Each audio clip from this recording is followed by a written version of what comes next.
In 1803, representatives of the United States traveled to France to negotiate for the city of New Orleans, which was then held by the French.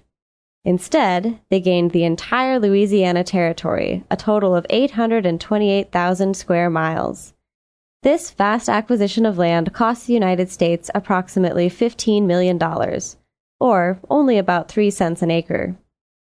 The Louisiana Purchase doubled the size of the United States, extending its western border to the Rocky Mountains and its northern border to Canada.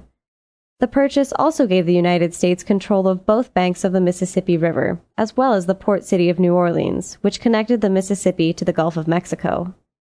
13 states, either in whole or in part, were eventually carved out of this new territory.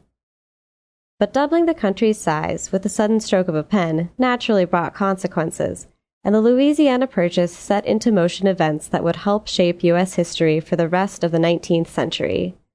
For one, the new territory was not empty.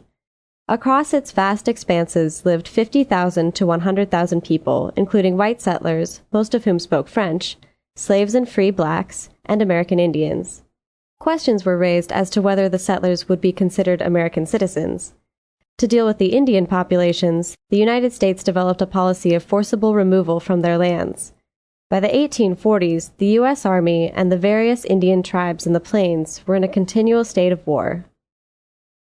Slavery was another key issue for the Louisiana Purchase territory. Would the practice be allowed to continue there under U.S. authority?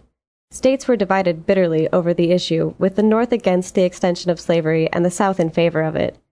Both sides worried that new states formed from the territory would shift political power to their opposition. Debates over this issue fueled tensions that would lead to the American Civil War.